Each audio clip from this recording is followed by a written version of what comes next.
était très inquiet par la météo. La neige ne tombe pas, vous n'y êtes pour rien, mais on regardait quand même les compteurs.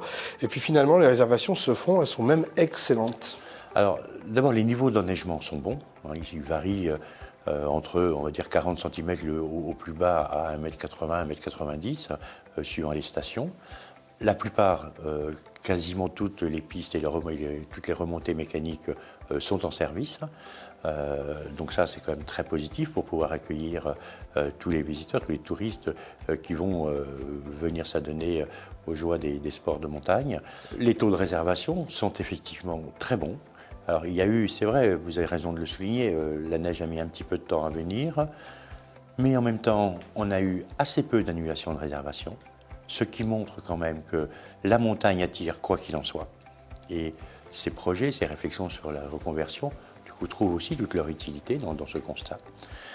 Mais le mois de janvier a été très bon. Dans certaines stations, il ressemblait à s'y méprendre à un mois de février.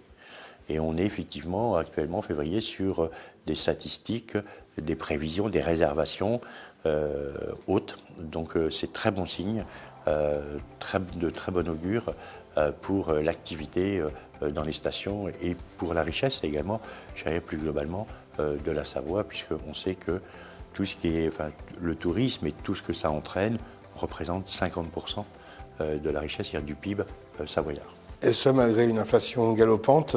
Alors il faut quand même que le prix reste accessible à tous et surtout aux Savoyards. Alors, une inflation galopante, alors bien entendu, elle ne touche pas que les domaines skiables et la montagne. Il y a traditionnellement en Savoie une industrie développée, une industrie de pointe dans beaucoup de domaines, où là aussi, bien entendu, on consomme de l'énergie. Ce sujet est vraiment transversal. Il touche bien sûr chacun des foyers, mais aussi dans le domaine économique, le monde de la montagne, les industries et l'ensemble finalement des TPE, PME de ce département. Alors oui, inflation galopante aussi. Je prends un exemple.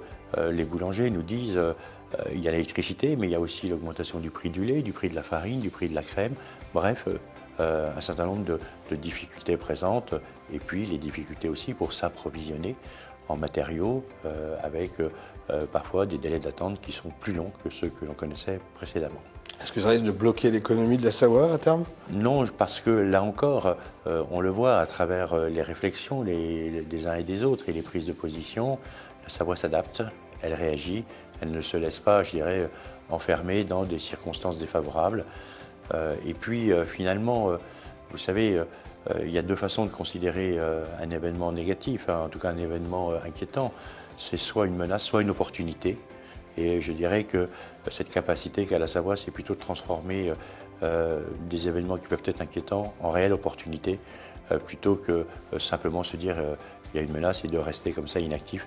Ce n'est pas vraiment le tempérament savoyard.